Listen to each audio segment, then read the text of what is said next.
Hello everyone and welcome to the 60X Business Show. My name is Kitumaini and together with my guest, we will have different conversations about business, entrepreneurship and life. This is the show you've been waiting for.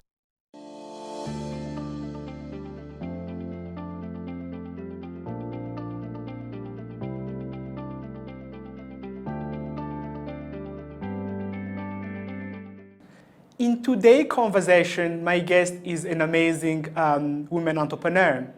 She's the founder of Rwanda. She's a mechanical engineer and a social entrepreneur. She's Nandan Christelle Kwizera. Christelle, welcome to the conversation. Thank you, Chris. How are you today? I'm doing okay. Awesome. I'm so happy to have you on the show. Sam here, very happy to be your guest here. Thank you. Are you excited? I am excited. Awesome. Relax, it's going to be fun, it's going to be fine. We'll be spinning the wheel and we'll select randomly a number and then from there I will ask you a question. Are you ready to start? Yeah. Awesome, Should over I to you. Just spin. Okay. Let's hold it once. And which one is the hard question? Ooh, is that the hard probably, one? No. Probably 8. Awesome. My question is, why did you decide to venture into the business world? When was your turning moment to venture in the business as an entrepreneur? So I've always had an entrepreneur spirit. I've been the kind of person who looks at things and wants to play around with it, fix issues, and I've always seen myself as a participant in life. But in terms of turning point to put that into the entrepreneurial world, it came, I think I was 13. I kind of started having this knack of just multiplying value and resources and making more money. And later on, I made a conscious decision to actually be a social entrepreneur. Yeah. So I was going to focus my entrepreneurship journey to creating as much social value as possible. So I actually describe myself as a social entrepreneur. And that is to make the distinction very clear. Any business I develop, any business model has to be affecting 3 different kinds of profits. Money profits, people profits, and planet profits. Wow. So if I make more money, I better be helping the planet be a better place and help people, live better lives. That's amazing. As you've heard from Christelle, she's a social entrepreneur. She cares about making money, helping people, and making our beautiful planet Earth a better place to live. And something that I said earlier, she's a mechanical engineer and entrepreneur. Maybe that will trigger my next question. What is the combination? What is the synergy or connection of an engineer becoming entrepreneur? Can you tell us? Yeah, so engineers can be anything. Actually, if you look at the records, most mechanical engineers don't practice as engineers. They go into law, business, all kinds of careers. But for me in particular, really my journey as an entrepreneur is the same as my journey as an engineer. Because my enterprises are all about using technology for good. Making simple technologies available to as many people as possible, accessible and simple to use and durable. So it's all about good design and good delivery. And I feel like that's what engineering is really about. Can you design something for your target specs, which my target specs is, can we get water into everyone's home?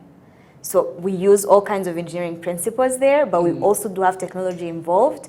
And there is a lot of tinkering involved in simplifying what could be a complex water treatment facility into what we're doing with the Numa, which is very small, simple mini grids, which are, the size like 5 by 6 meters, but include a water source, a water treatment facility, and water distribution, all in that small space.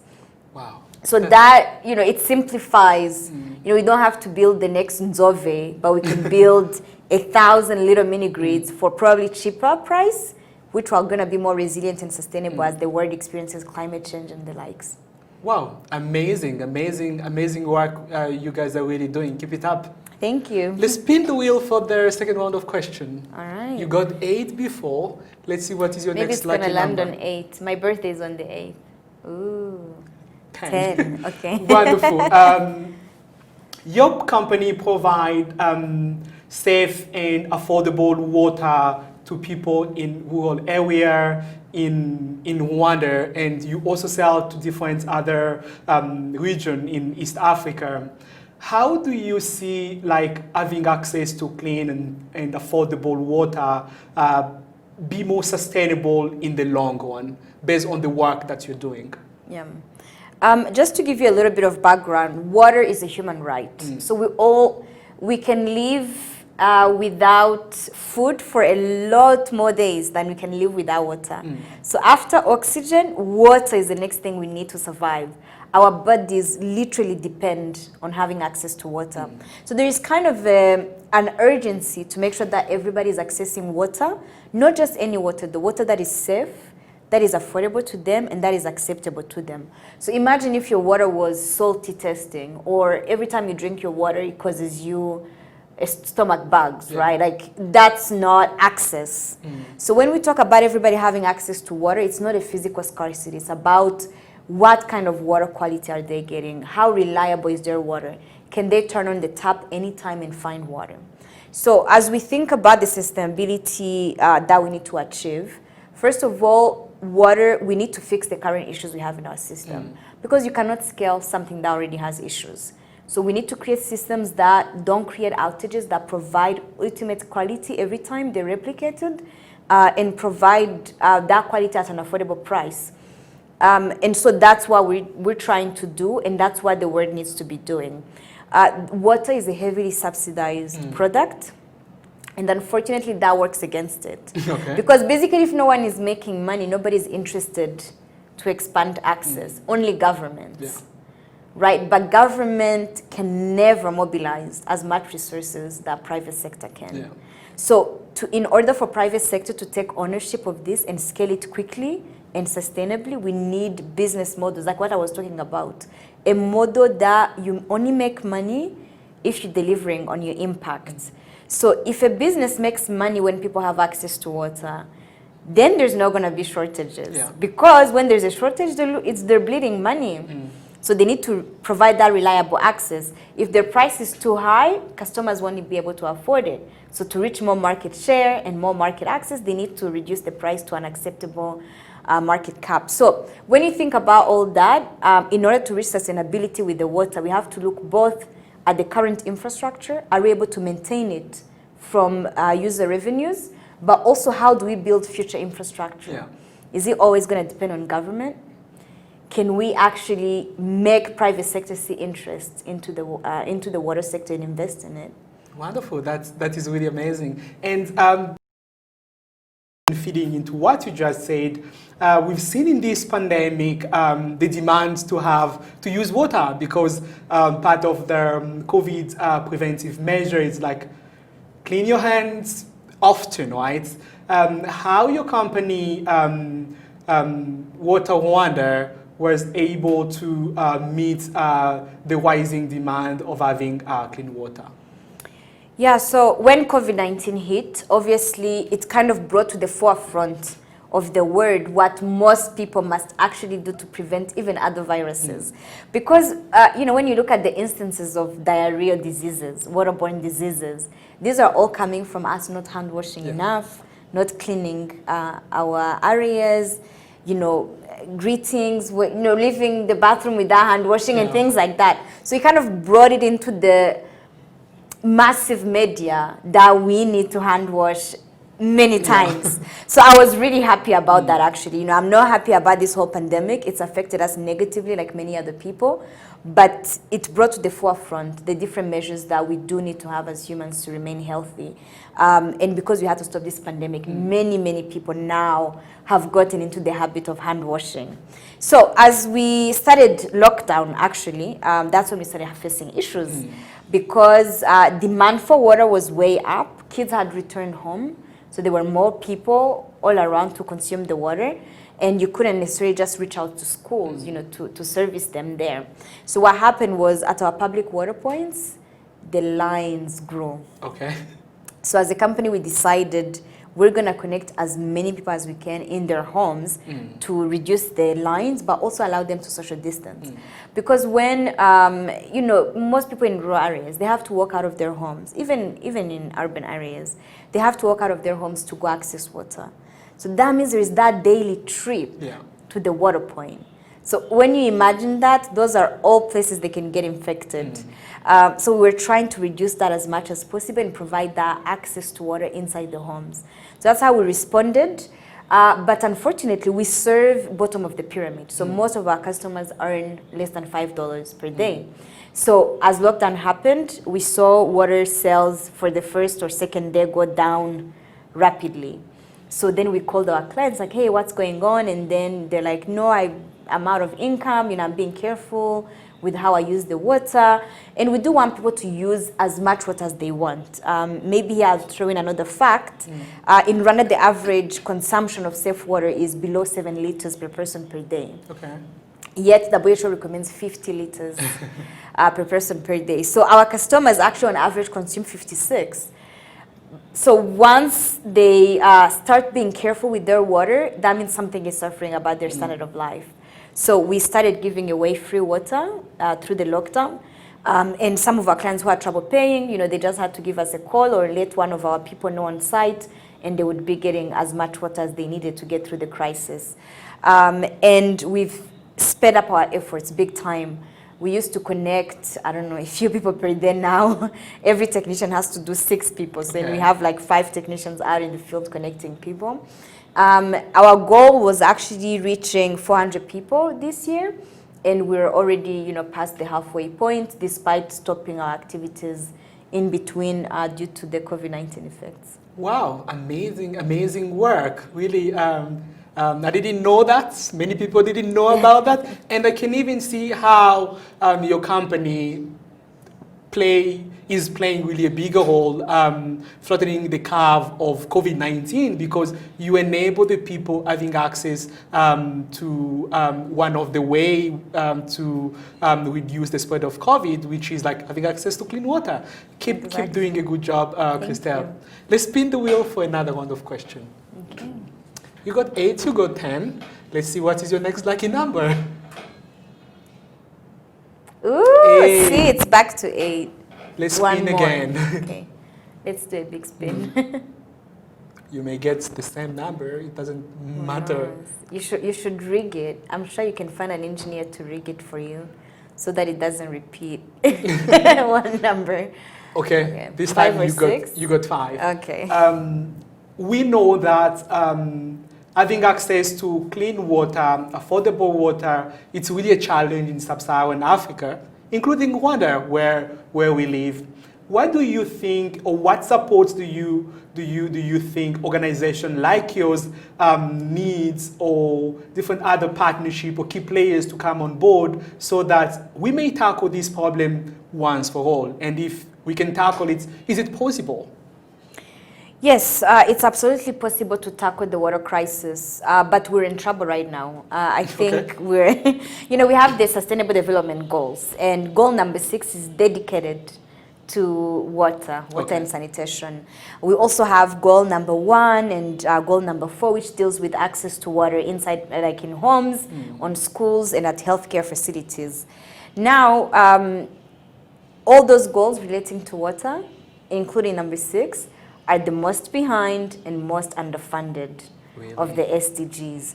So now with COVID, there is projections that show the world may not be able to achieve SDGs by 2030, like we hoped, but rather by 2050. Okay.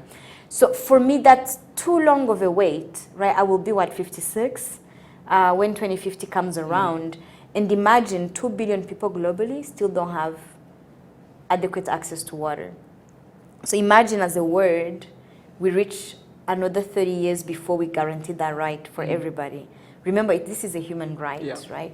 And it literally affects every level of life. So why is this sector underfunded? I touched upon it. It needs private sector money.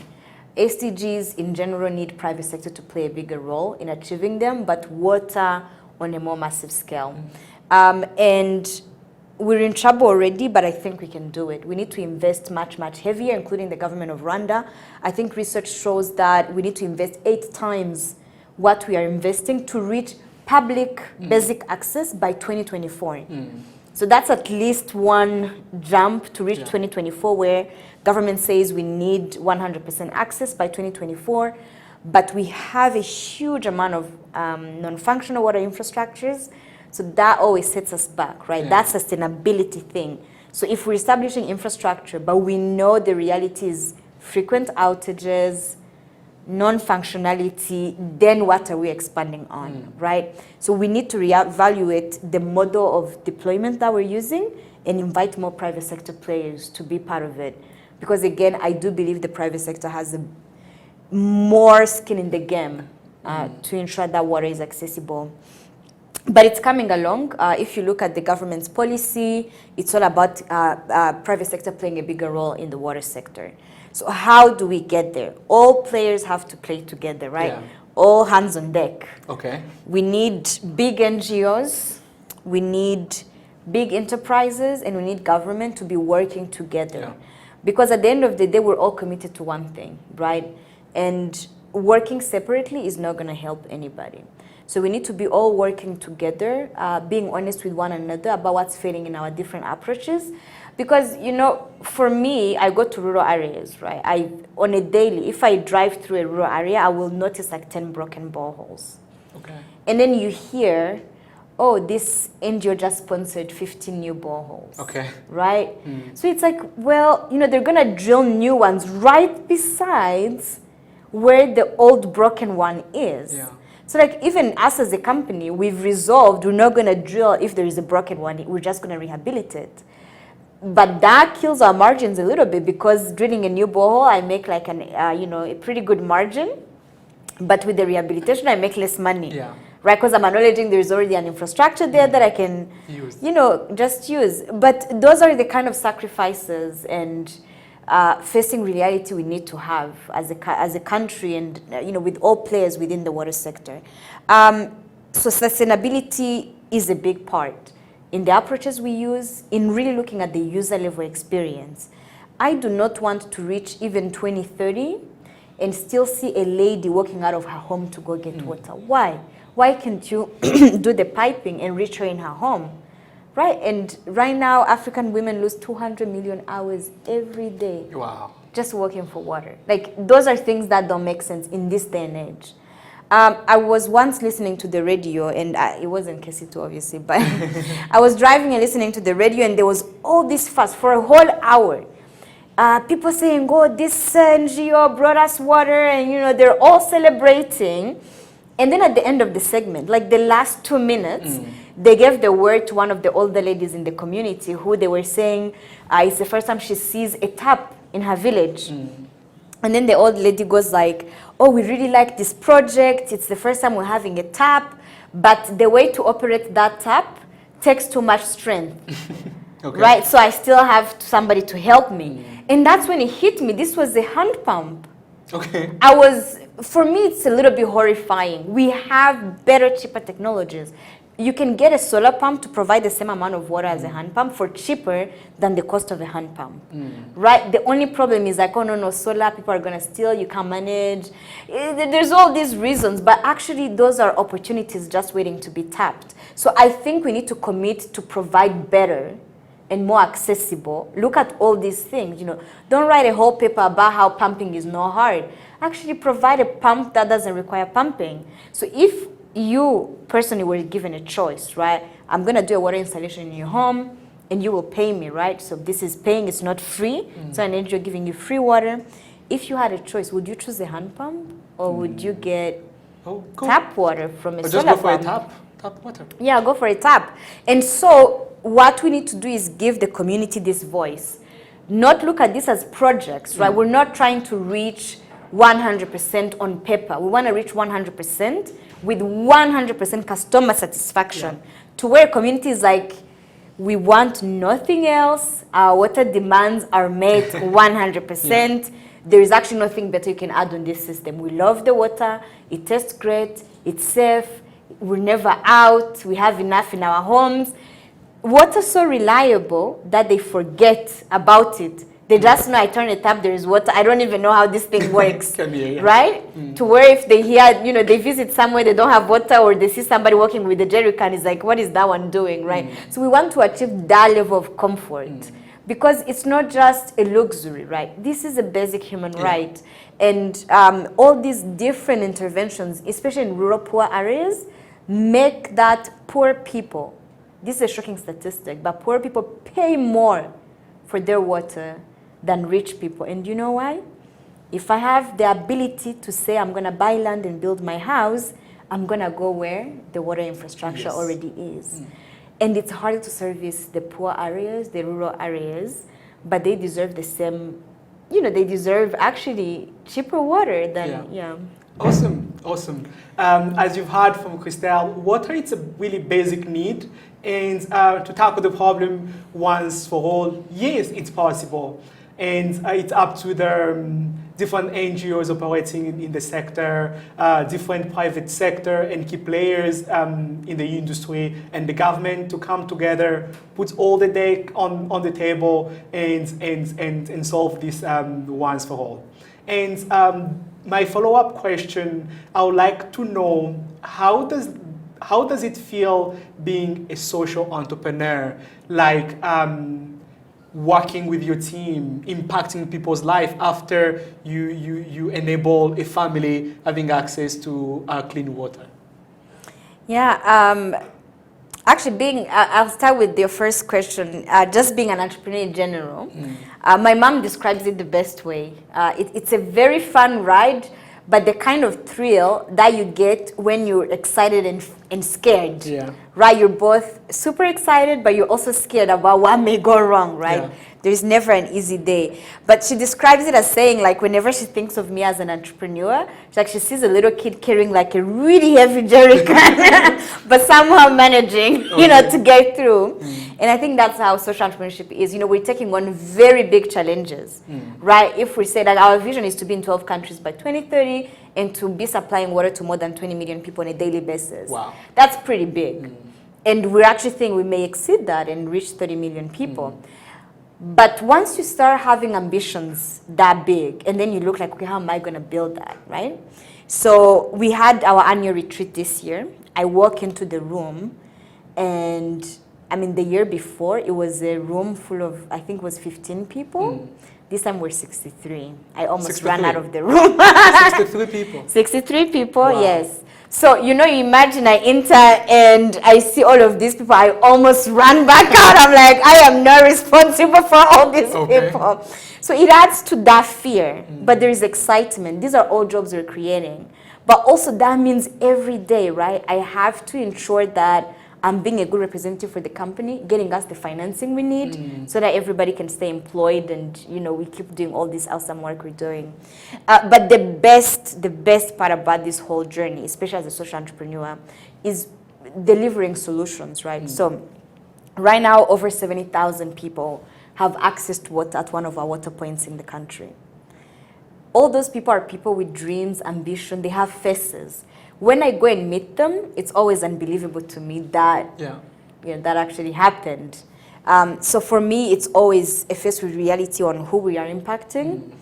Seeing the people who have followed me on this crazy mission. Okay. Because it's 61 people is a lot, but they're all super committed and passionate about what we're doing, and they even dream bigger than me. Like if you go ask any of our people, from the person selling water to the night guard to the driver, and you ask them, what do you want for the company? Wow. It's like, we're going to be everywhere in Africa. And so they even dream bigger than me. So when I see that, I'm grateful, I get excited, but I also have, again, that little fear, which keeps me working. So it's not a paralyzing fear. It's the kind of fear where you're like, okay, I'm scared enough that I'm going to work to make sure this thing doesn't happen, that we don't fail.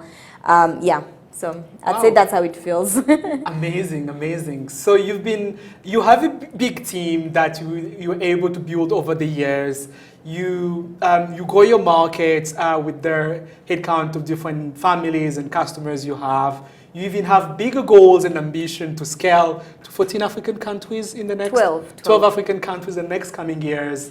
What are the challenges that you've acquired through along your journey? You've been in business since 2014. What are the challenges you've encountered through along the journey of growing your business, and how did you tackle them?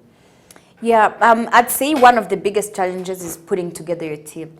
Finding the right people is quite tough. There are many nice people around the world. There are many brilliant people, but sometimes having somebody who can feed the seat, it can be a very long journey. So first of all, in Rwanda we do have a problem of skills, especially soft skills within young people, and we're committed to hiring young people. Our current average age as a company is 29 years old. Okay. So we did face a lot of challenges with finding the right people, but that actually made us have the current strategy we have as a company, where training is a key value. So everyone always is getting a training, getting some type of professional development in the company. And we don't hire anybody based on their skills. We hire you based on your character. If I see you are sharp, you're willing to learn, you're excited about what we do, come in, we'll teach you everything you need to know. But that was a challenge at the beginning, because you expect you're going to hire people who know what they're doing, and it's not always the case. The other challenge is finance, obviously. Okay. We could be 5 years ahead if we'd obtained the right finance at the time we needed it. So that's a big challenge, because you have to adjust your targets according to what finance are available. And I'd say there is little trust right now. It's changing a little bit as we have successful African entrepreneurs, but there's still very little trust given to African entrepreneurs. So any money you get, it comes with conditions, right? It's like it has, but way beyond what they would ask anybody else. And there's this thing in entrepreneurship, or investment, whatever career, professional word, called a warm introduction. Securing that, because if I go, I'm like, okay, I know Chris is a good guy, invest in him. I assure you will get that investment within 3 months. Yeah. But if I write an email to the investor, I'm like, hey, I'm doing this amazing thing, you should check it out, it's along what you usually invest in. Then they're like, okay, send us your pitch. Then send us your finances, and then you go back and forth, and then 9 months later, it's like, okay, sorry, we can't invest.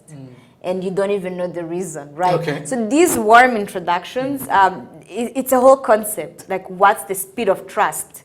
How quickly does somebody trust you when you meet them? Because it affects how they perceive everything you're sharing with them. So that's been quite a challenge. Not that we're not able to fundraise, but there is all these different barriers we can go through. And I'm talking as one of the most funded social entrepreneurs in Rwanda. So, but even me, like, we needed so much more funding way earlier than we were able to get it. So you keep trying, but we receive way more no's than yeses. But what do you think has contributed to your success, like securing more funding as a company?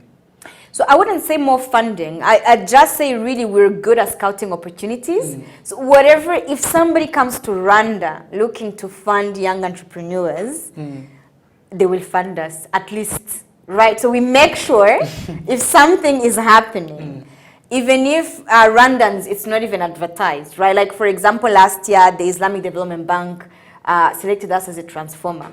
It was the first year they opened their Transform Fund to Rwanda, because Rwanda is not a member of the Islamic Development Bank. But they said, okay, let's try Rwanda. Okay. So, you have your network. I get the notification, we apply, and we get it. So I think for us, making sure that whatever is possible, that we make sure we're in that door.